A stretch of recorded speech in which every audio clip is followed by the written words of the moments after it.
अस्सलाम वालेकुम। आज मैं आपके साथ शेयर कर रही हूँ चने की दाल के हलवे की रेसिपी। इसको आप टुकड़ी हलवा भी कह सकते हैं या चने की दाल का बर्फी वाला हलवा भी कह सकते हैं। तो चलिए फिर रेसिपी स्टार्ट करते हैं। रेसिपी शुरू करने से पहले आप लोगों से छोटी सी रिक्वेस्ट है, आपने अगर अभी तक हमारे चैनल को सब्सक्राइब नहीं किया तो जल्दी से सब्सक्राइब कर दीजिए, साथ ही बेल बटन भी दबा दीजिए। और अगर आप हमें इंस्टाग्राम पर या फेसबुक पे फॉलो करना चाहते हैं तो वो भी आप कर सकते हैं। तो चलिए फिर शुरू करते हैं आज की रेसिपी। देखते हैं इसको बनाने के लिए हमें किन किन चीज़ों की ज़रूरत पड़ेगी। बिस्मिल्लाहिर्रहमानिर्रहीम।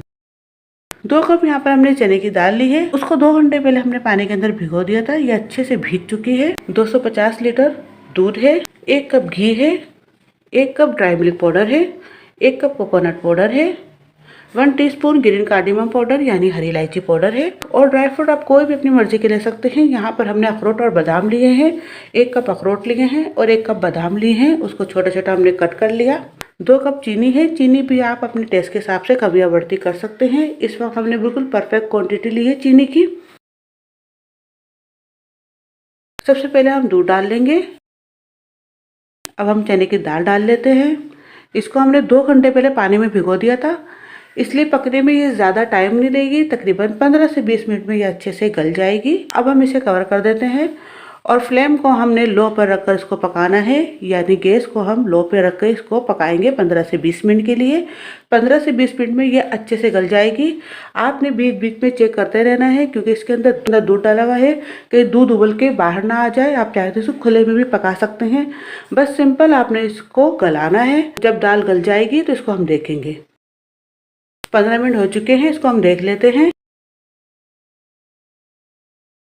ये आप देख सकते हैं दाल बहुत अच्छे से गल चुकी है और इसके अंदर ये थोड़ा सा दूध भी बाकी है। इतना दूध होना ही चाहिए इसके अंदर। अगर आपकी दाल खुशक हो जाए और उसके अंदर दूध ना हो तो आप थोड़ा सा गर्म पानी शामिल कर दीजिएगा, क्योंकि जब हम इसको ग्राइंड करेंगे तो थोड़ा सा उसके अंदर लिक्विड पानी या दूध होना चाहिए जिससे हमारा अच्छे से पेस्ट बन सके। दाल ठंडी हो चुकी है। अब इसको हम पीसने के लिए चलते हैं। थोड़ा थोड़ा करके हम ग्राइंडर के अंदर डालकर इसको पीसेंगे। अगर आपने इसका हलवा बनाना है तो आप इसको चॉपर में पीस लीजिएगा। ये आप देख सकते हैं तमाम दाल हमने पीस ली। कितना अच्छा इसका पेस्ट बना है। अब हम हलवा बनाने के लिए चलते हैं। सबसे पहले हम घी डाल लेंगे। दाल डाल लेते हैं। अब जितनी भी मेहनत है आपने बस यहीं पर करनी है।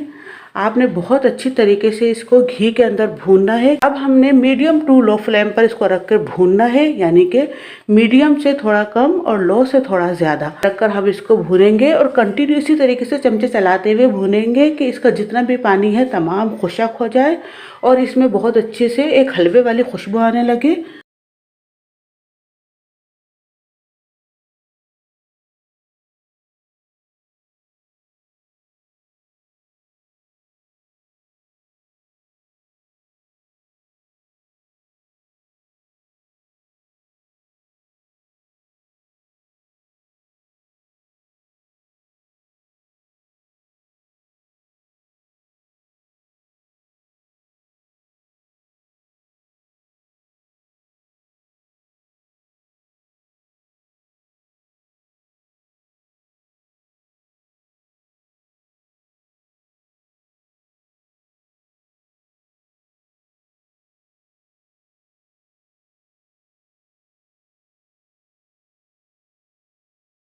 ये आप देख सकते हैं मुसलसल मैं इसको इसी तरीके से भून रही हूँ कि भूनते हुए 18 मिनट हो चुके हैं। अब ये तैयार है। अब इसके अंदर हम चीनी डाल रहे हैं। अब हम इसे अच्छे से मिक्स करेंगे कि चीनी इसके अंदर घुल जाए, मेल्ट हो जाए।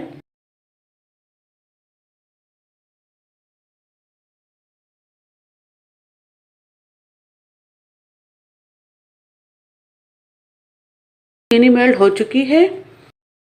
अब इसके अंदर हम ड्राई मिल्क पाउडर शामिल कर रहे हैं, इलायची पाउडर शामिल कर रहे हैं। इसको हम मिक्स कर लेंगे।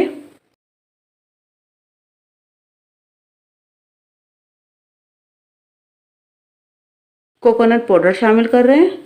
इसको हम मिक्स कर लेंगे।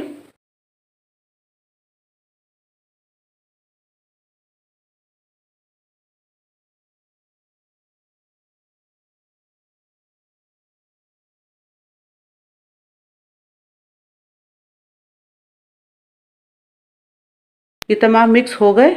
इसके अंदर ड्राई फ्रूट शामिल कर रहे हैं, इसको मिक्स कर लेंगे। थोड़े से ड्राई फ्रूट हमने बचा लिए, लास्ट के अंदर हम और शामिल करेंगे।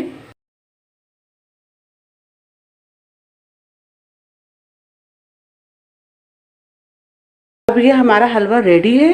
अब हम इसे निकालते हैं। जिस बर्तन में हम निकालेंगे उसको हम अच्छे से ग्रीस कर लेंगे। घी से, मक्खन से, किसी भी चीज़ से आप इसको इस तरीके से ग्रीस कर लीजिए ताकि जब आप इसको निकालें तो ये आराम से नीचे से निकल जाए। ये हो चुका। अब इसके अंदर हम हलवा डाल रहे हैं।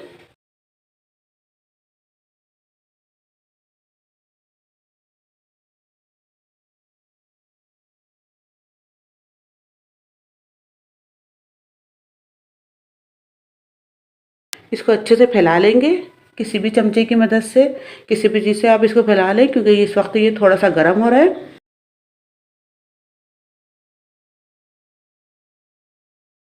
ये फैल चुका। अब इसके अंदर हम ड्राई फ्रूट शामिल कर रहे हैं।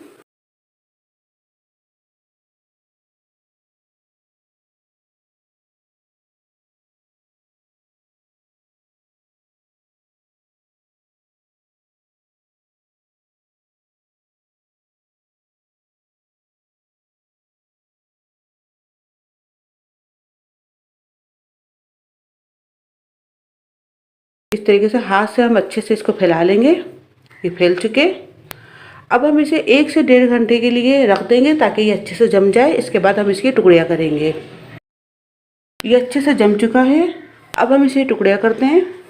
इसको इस तरीके से हम कट कर लेंगे। जिस शेप में चाहे आप इसकी टुकड़ियाँ कर सकते हैं। मैं इस वक्त इसको बर्फ़ी की शेप में बना रही हूँ, इसलिए मैं इसको बर्फ़ी की शेप में ही कट करूँगी।